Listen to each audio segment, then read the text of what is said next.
Hello and welcome to today's webinar, Breakthrough in Reducing CO2 Emissions with the latest nylon innovation, sponsored by Fibres.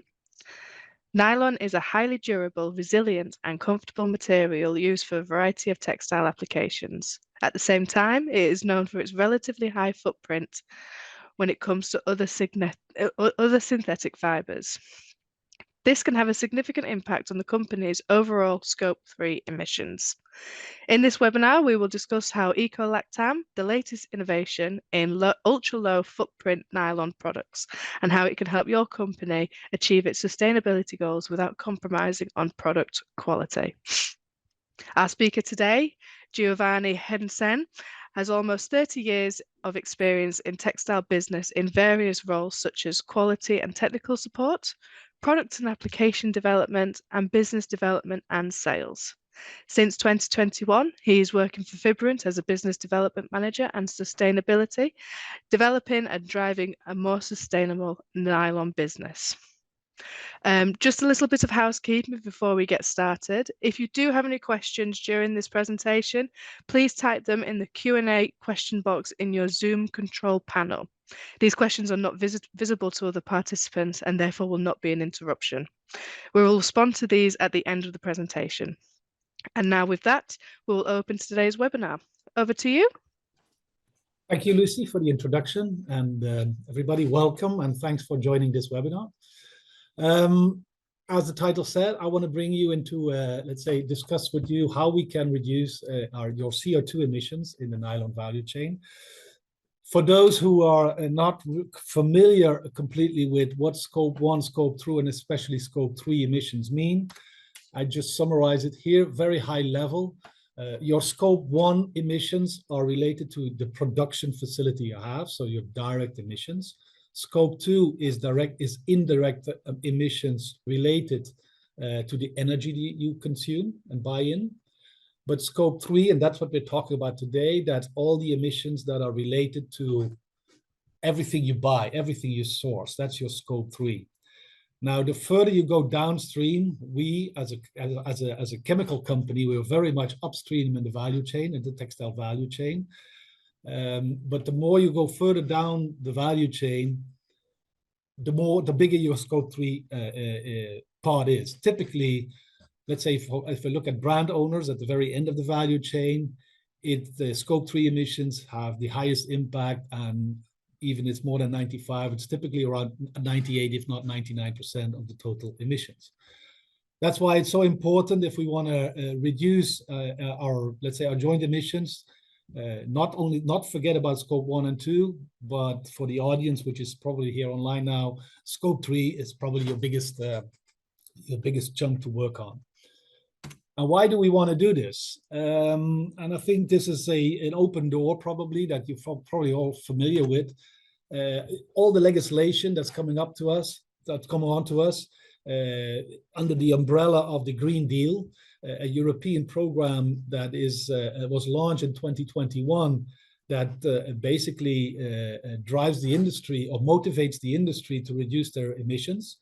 Not only that, but also the sustainability development goals are set by the United Nations, public opinion. All of that together is actually motivating us as the complete industry to take our responsibility and reduce our emissions. There's no way out. This is going to happen. It's already happening. Some of these legislation is already in place, such as the extended producer responsibility, the product passport that's coming up, but also the Green Claim Code. They are on the right bottom mentioned.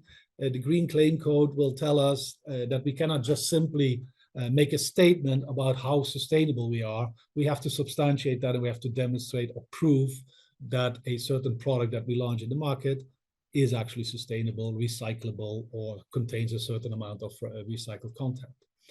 So all of this together is actually pushing us again to improve on our sustainability performance. Now, in doing that, we have several options, and you will probably recognize many of these because this is what the industry, including ourselves, by the way, are also working on. And we have divided them into three categories. On what people see, what people talk about, what the industry is doing is trying to, let's say, convince, motivate us as a consumer to reduce our consumption. That has a huge impact on the sustainability. Once a garment, a piece of textile, a shoe, whatever is broken, let's repair it and reuse it again. Okay, that all together, if we reduce our consumption or reuse our product longer, will have a very positive impact on our sustainability. Then, of course, on the product side, we can use bio-based materials or recycled materials or more durable materials. The longer a product lasts, the better it is. If we recycle the materials at end of life, of course, I don't need to explain that. That is a good thing. Same for bio-based materials, and so not fossil-free. On the processing side, we need to design our products in such a way that they, at the end of life, are recyclable. While doing that, let's use renewable energy as much as we can. In textile, very relevant. The dyeing process has a huge impact on the footprint, and here we see a lot of good initiatives and developments in dyeing a piece of fabric, a piece of textiles without any water. So all of this has a positive impact on sustainability. Today, what we're talking about is a low impact material, and I will explain what that means. It's a traditional material, but with a very, very low footprint. Now, if we want to make an impact on the environment, what is impact? Impact is actually a footprint reduction, your emission reduction, multiplied by a volume that makes an impact. If one or the other is small, a small volume, but a huge footprint or emission reduction, the impact is still low. So you need both. You need, one, a low emission, so a big emission reduction, multiplied by big volume. That's how we make impact. So to make an environmental impact on global scale, what do we need? We need scale. We need something that is scalable or at scale already. Now, all the initiatives I mentioned before, they take time, okay? If we look at the options to reduce or to improve on our sustainability, reduce, repair, reuse. Reduce, from us as a consumer, it requires a mindset, okay? We need to use our garments, our shoes, our jackets, our ski jacket just longer. Repairing, it sounds it is very, very, very sustainable, but for brand owners, it requires a new business model, of course, because returning a fabric, repairing it, and reshipping it, sending it again, is not yet at a scale where it can make a big impact. Reusing, there are platforms being developed, such as Vinted, and collection systems are in place. Like I said, the extended producer responsibility drives us to take back our products for recycling or for reusing. All of that is still in development. On the product side, bio-based or recycled materials, everybody, including ourselves again, is working on this, but that will also take a little bit of time, maybe a little bit more than a little bit, because the demand for recycled materials or bio-based materials compared to the total demand of synthetic yarns, such as polyester, but of course also nylon, is less than 2% of what the market needs. The capacity is still not at a scale where we can all use it, okay? That's for recycled materials, but for bio-based materials, the bio-based source is simply not that readily available at a price what the market can absorb. Durable materials, often price prevails above quality. Again, coming back to the reduce, products need to last longer. That makes the product much more sustainable. But we see typically that still the price of a material prevails over the quality it brings. And of course, on the processing, the recyclability, the eco-design, design for recycling, monomaterials products are being developed, but again, need scale. The use of renewable energy, everybody, including ourselves, we're doing it, but the fact of life is also that not in all regions of the world, it can be applied, simple as that. So all these initiatives are great, and we're all working on it, but it takes time before they get at a scale where they can really make an impact. But Some of them are available today, and that's what we're talking about. That's the EcoLactam. That's the low impact material that we talk about today. This is at scale and available, and it can lower your nylon footprint by up to 70%. Let me explain how that works. If you look at the left bar chart here, you see the, let's say, the cumulative buildup of 1 kilo of nylon product that is at sale at brand or retail level. You see a big gray bar chart on the top there that says generic caprolactam. Caprolactam is the, let's say, the precursor to make nylon 6, okay? As you see, that has the by far the biggest impact on the total footprint of that final garment in the shop. So if we want to improve the sustainability of a nylon-based garment or fabric or a fiber, then of course we need to do the things I just mentioned, let's say at fiber level or at product level or at consumer level. But the biggest impact you can actually make in looking at that big gray bar, and that's what we did, and that's what we call EcoLactam.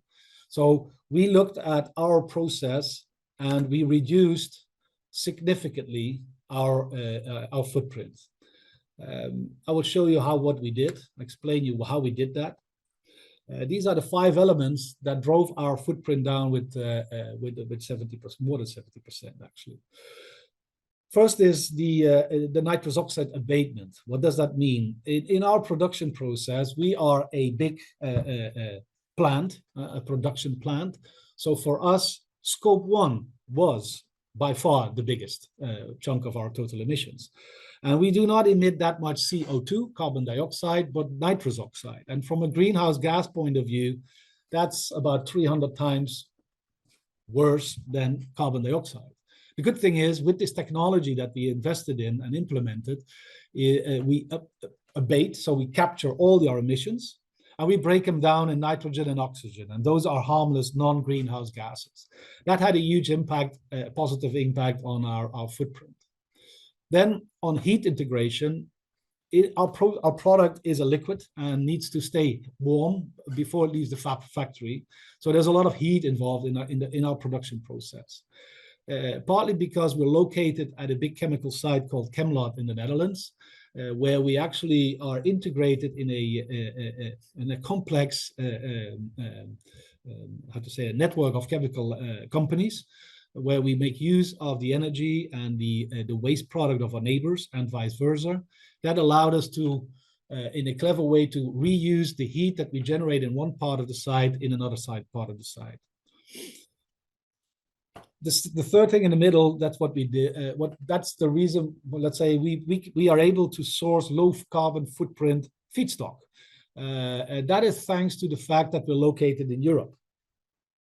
The fact that of course, we need base chemicals to produce our EcoLactam.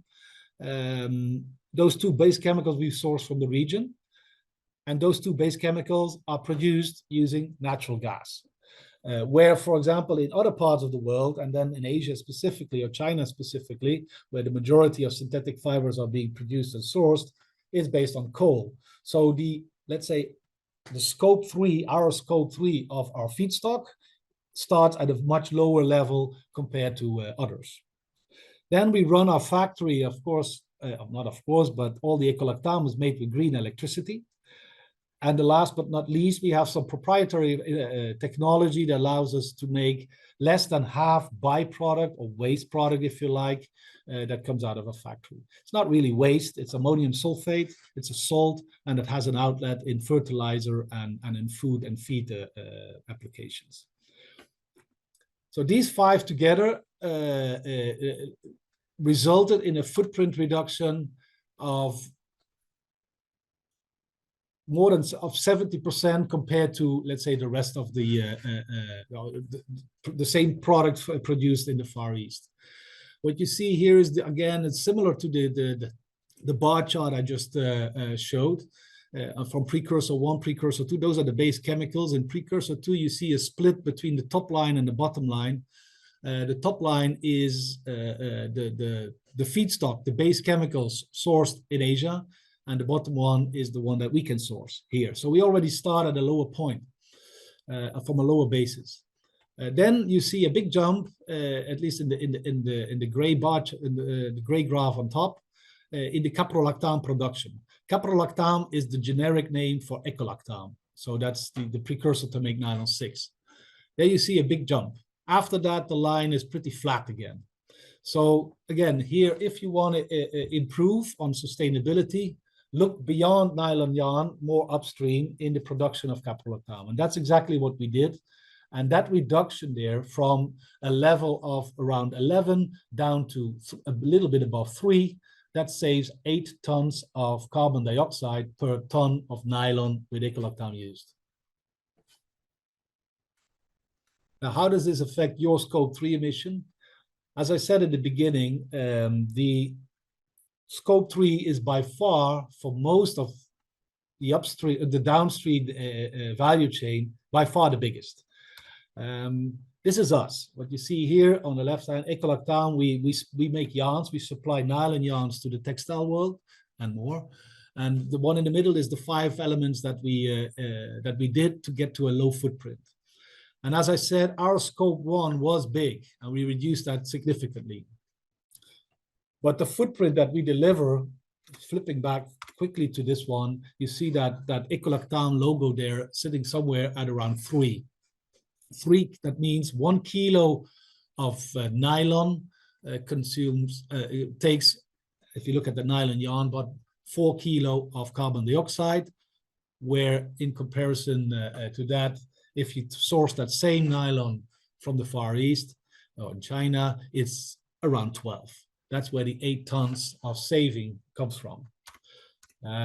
So again, this is us. So that footprint of a little bit above 4, let's say around 4, that's our Scope 1 plus Scope 2 plus Scope 3. And that yarn that goes to a fabric or a garment maker, a fabric maker, okay? For them, it's Scope 3, okay? So your fabric maker or your fabric maker can reduce their footprint with 70% on the nylon yarn. But they add their process, their knitting, their weaving, the dyeing, etc. So that's their Scope 1 and Scope 2. That feeds into what the brand owners buy, a finished garment. That's what they're called a Scope 3. So the Scope 3 of brand owner level at the very end of the value chain is a sum of the Scope 1 plus 2 plus 3 of everybody in the value chain upstream, including us. That makes the Scope 3 for them by far the biggest component, more than 95%. So what EcoLactam can offer is an immediate solution to reduce Scope 3 emissions. As I said, it comes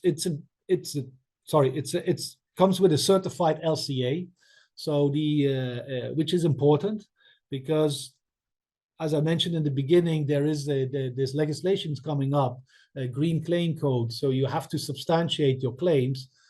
Everybody's driving their footprint down or their emissions down, but you have to start somewhere. You need a reference point. Now, our reference point is our LCA. We have a full LCA available with EcoLactam, which is third-party verified and critically reviewed. So there is no concern or there's no doubt about the validity of the footprint of our EcoLactam. Since we did not change the molecule as such or the chemistry as such, but the process to make it, it's a drop-in solution. So there's no concern about quality or quality consistency because it's made in the same way. It's the same but the footprint to make it is significantly lower. I will come to that. It's also globally available. It's not because we're based in the Netherlands, we cannot make this product available in the rest of the world.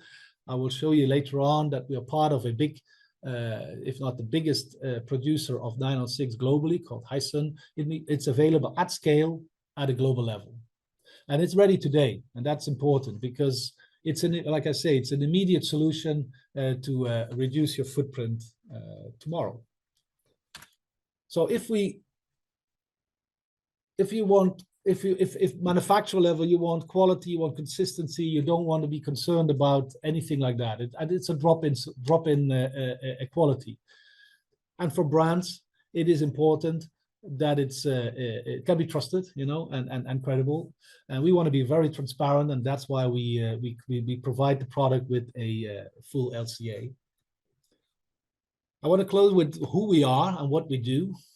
It was already mentioned by Lucy in the introduction. We are Fibrant, but we are part of a much bigger Chinese privately owned company called Hysun.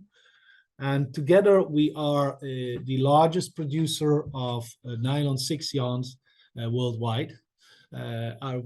We have as I said, we have our production facility here in the Netherlands, and we have about 5 sites in China, where we actually have another more than 8,000 employees.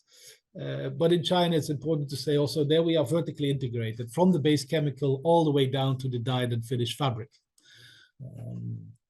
And summarized, we have a capacity of about 1.5, 1.7 megaton.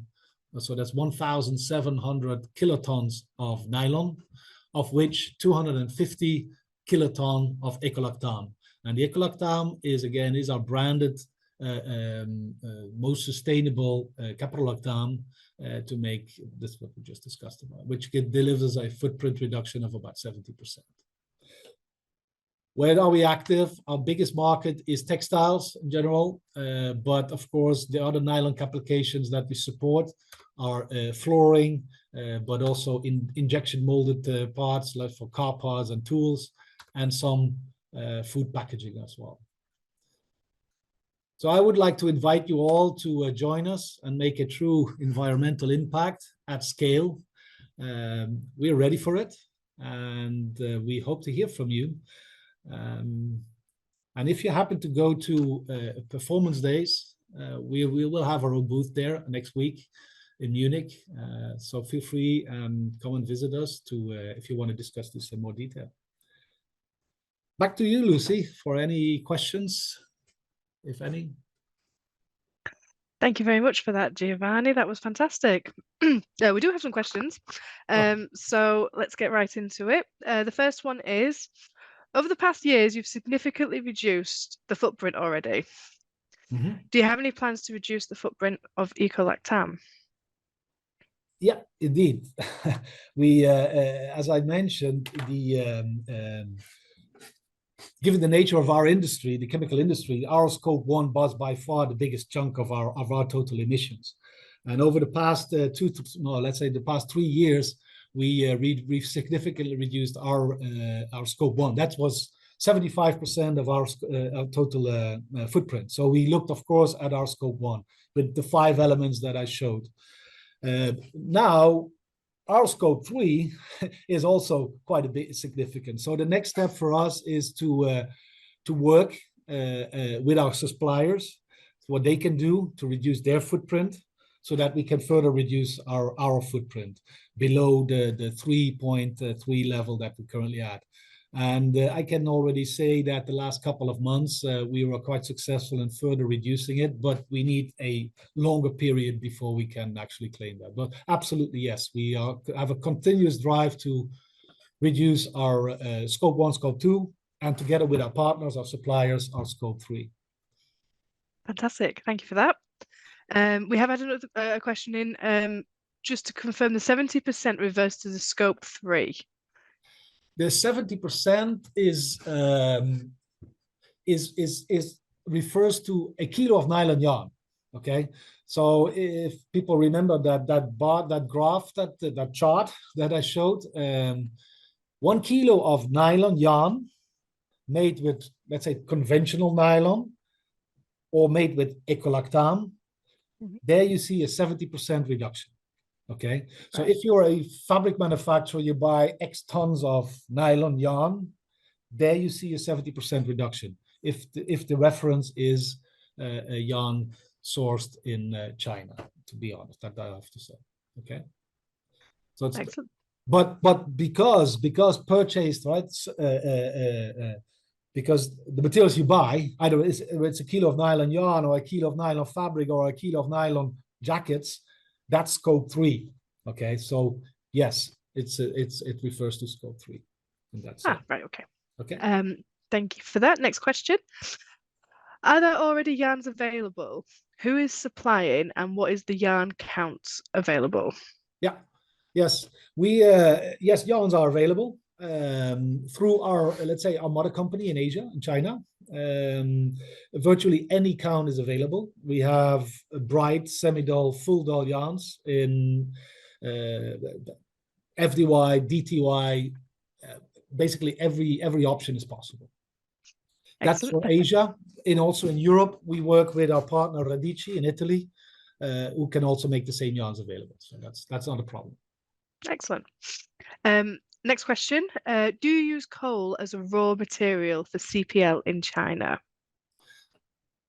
Tricky one. No, it's not. It's not that we use coal, but the what I mentioned, the feedstock that we buy or that we produce, the energy used for that is based on coal.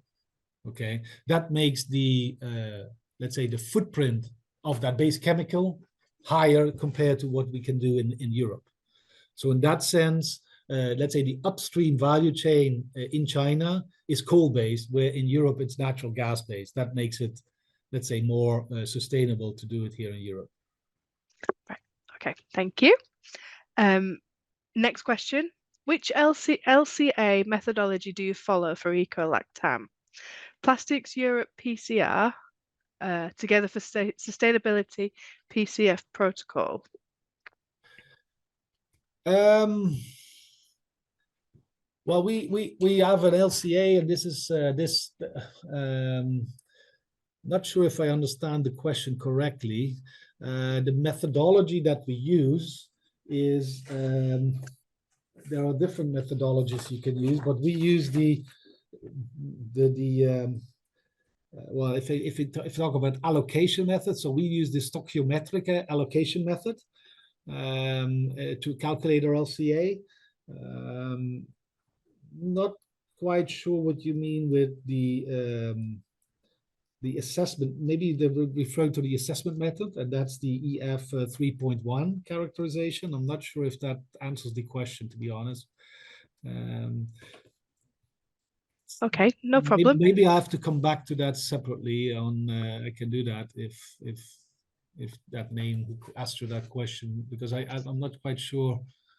Yeah.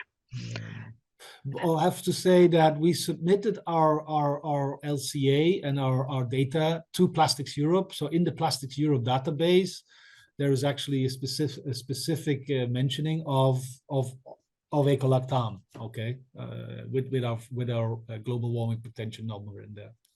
Okay. Okay. I've just answered a question for someone that's in regards to the webinar being recorded. This webinar has been recorded, and you will get a link to the recording once it's published on WTIM.com. So that's fine. Next question. We have a question about what is the price of EcoLactam versus the standard caprolactam? Yeah, $1 million question, of course, which I understand. No problem. Yes, it's more expensive. It is more expensive. As I said, we are European based. That makes it a little bit more expensive. And we have to, let's say, we have to ship the EcoLactam to China to make the textile yarns there. That process makes it more expensive. I want to mention here that if for those who think, okay, we produce in the Netherlands and then we ship the product to Asia, that's not very sustainable. Actually, it is, because out of the total footprint of 4, by doing that, so only 0.2 is added by the bulk transport of our EcoLactam from Europe to Asia. Okay, that still makes a lot of sense if you compare that to the let's say carbon footprint of around 12 produced locally. So coming back to the exact number, roughly the price premium compared to a local Chinese price, if you like, it will be around 35%. Brilliant. Thank you very much. The next question is, you might have covered this. What is the product carbon footprint for your Chinese caprolactam in kilograms of CO2? Well, to be very honest, that is under review right now, which I cannot answer yet. But it will be in that bandwidth of the curve I showed. Okay, so it will be above 10. Right. Okay. Brilliant. That's for the, let's say, the nylon produced locally with the locally produced caprolactam. Okay. Right. Excellent. Okay, we'll have this last question for now, but thank you very much for everyone for submitting your questions. Last question is, can you please give us some information about the EcoLactam circular? What is the recycling process that you follow, and is there already some material available? Well, that's maybe a little bit confusing. Yes, we do have an EcoLactam circular, and what that is the feedstock. For the chemists under us, we buy a lot of phenol. That's the base, the major component to make our caprolactam. And we have two options there. It's either a bio-based version or a circular version, and that circular version is the bios of, let's say, the circular feedstock that we can buy is based on mixed plastic waste. So all the food packaging, etc. That is being recycled back into, let's say, recycled phenol. That's what we call EcoLactam phenol. EcoLactam circular. That is a mass balanced product. Okay. For those who don't understand, probably people won't understand when I say mass balance, but that makes it a little bit complex to sell into the textile world, because what we understood is the textile market is not really willing to accept, or difficulty to adopt the mass balance product. So what we're separately from that working on is indeed a chemical recycle process where we intend to collect or recycle post-consumer textile waste back to the base chemical EcoLactam. That product is not yet available, but we're working on that. I can't say that much more about it here right now, but I would love to go into discussion separate, one-on-one on that. Okay. Excellent. Right then, that's great. Thank you very much, Giovanni. Thank you. And that concludes today's webinar. Thank you everyone for attending. All right. Thank you.